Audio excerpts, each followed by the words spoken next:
ఇది చాలా గొప్ప విషయం.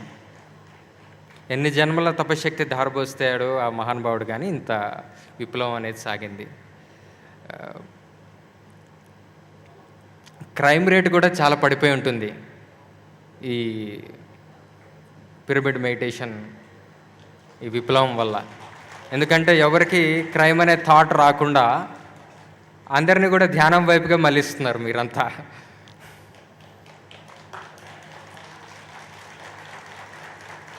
సరే. ఏ మనిషి అయినా ఏదో ప్రయోజనం కోసం తన పరిధిలో, తన శక్తి మేరకు ఏదో ఒక పని అంటే కర్మని ఆచరిస్తూనే ఉంటాడు. ఏ కర్మ చేసినా కూడా ఫలితం అనేది తప్పకుండా వస్తుంది.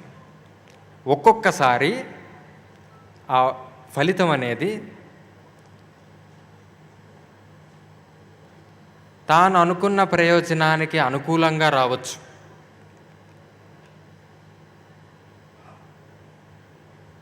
Sometimes we will get the result from the actions we have done, which we are hoping to get.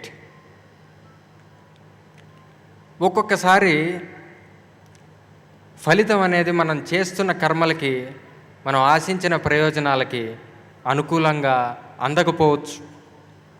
Sometimes we do not get the same result as we expect.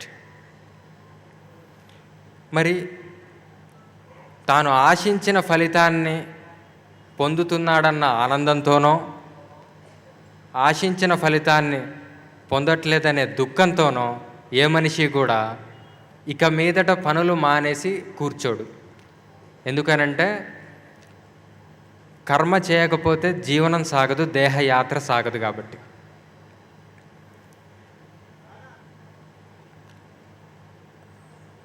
కానీ ప్రతి మనిషి కూడా తాను చేసే పని ద్వారా పొందే ఫలితం నుంచి తాను ఆశించే ప్రయోజనం సుఖాన్ని పొందటం, సంతోషంగా ఉండటం, ఆనందాన్ని పొందటం. The intention of every man who ever does an action is just to obtain happiness from that work, the result oriented from that work.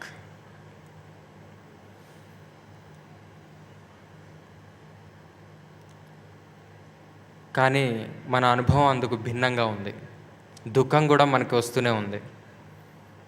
Am I right that we are getting sorrow also from the results of our actions? Yes. ఒకవేళ దుఃఖం అనేదే మన జీవితంలో లేకపోయినట్లయితే, నిరంతరం కేవలం ఆనందం మాత్రమే మన జీవితంలో ఉండుంటే కనుక, ఆనందం కోసం మనం ప్రత్యేకించి ప్రయత్నించాల్సిన అవసరం ఉండేది కాదేమో.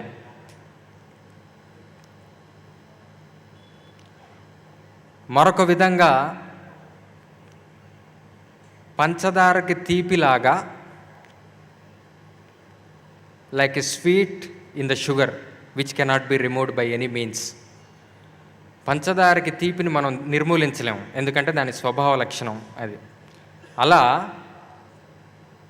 దుఃఖం అనేది మన స్వభావమే అయితే, మన స్వభావ లక్షణమే దుఃఖాన్ని పొందటమే అయితే కనుక, అప్పుడు కూడా ఆనందాన్ని పొందటానికి మనం చేసే ప్రయత్నాలన్నీ కూడా వృధా ప్రయాసలు. ఒకవేళ దుఃఖం అనేది అప్పుడప్పుడు వస్తుంటే గనక, if you get sorrow occasionally, ఏ పౌర్ణమికో, ఏ అమావాస్యకో, నెలకొకసారో, ఏ పండక్కో, ఇలా ఎప్పుడు సంవత్సరంలో ఏదో అడపా వస్తుంటే కూడా అప్పుడు కూడా కాస్త దాన్ని భరించి ఊరుకోవచ్చు.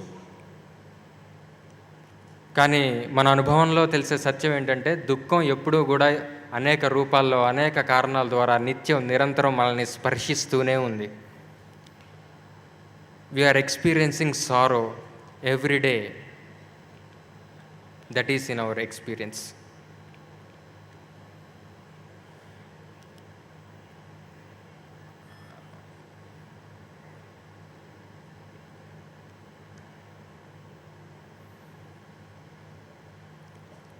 మరి దుఃఖం మాత్రమే ఉందా మన జీవితంలో అంటే గనక అప్పుడప్పుడు సుఖాన్ని కూడా మనం అనుభవిస్తున్నాం.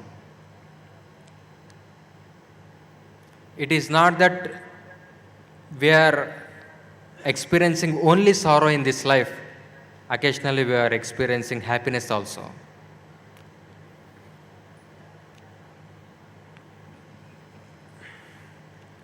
మరి ఈ సుఖాన్ని పొందుతున్నాం అప్పుడప్పుడు కాబట్టి ఆ సుఖం ఎట్లా ఉందో దాన్ని కూడా చూద్దాం.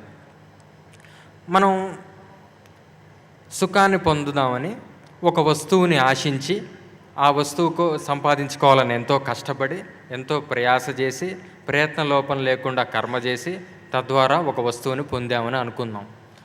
కానీ ఆ వస్తువు వల్ల మనకు ఆనందం వస్తుంది దక్కిన తర్వాత. కానీ ఎంతసేపు ఉంటుంది ఆనందం అంటే కొద్దిసేపు మనకి ఆ వస్తువు మంచి ఆనందాన్ని ఇస్తుంది.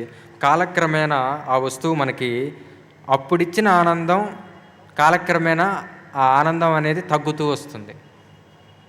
సరే, ఈ వస్తువు అంటే ఆనందం ఇవ్వట్లేదు, మళ్ళీ కర్మ చేద్దాం, ఇంకొక వస్తువు ద్వారా ఆనందాన్ని పొందవచ్చేమో అని చెప్పి మళ్ళీ కష్టపడి కర్మ చేసి ఇంకొక వస్తువుని పొంది అప్పుడు పరికించి చూస్తే కనుక అప్పుడు కూడా ఆ వస్తువు కూడా మనకి ఆనందాన్ని కొంతకాలం మాత్రం ఇవ్వగలుగుతుంది.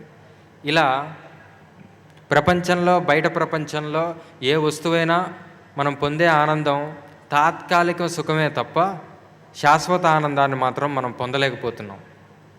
The happiness which we are obtaining from the objects in this external world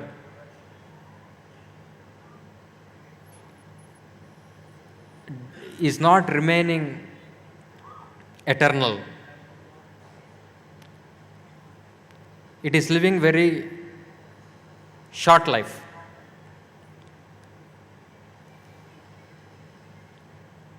ఆనందం శాశ్వతంగా ఉండకపోయినా కొద్దిసేపు ఉంటుంది కాబట్టి మరి ఆనందం వస్తువులోనే ఉన్నట్లయితే కనుక మరి ఆ వస్తువు నిరంతరం మనకు ఆనందం ఇవ్వాలి కాబట్టి మరి ఆ వస్తువు నిరంతరం మనకు ఆనందం ఇవ్వట్లేదు కాబట్టి మరి ఆనందం ఎక్కడి నుంచి వస్తుంది?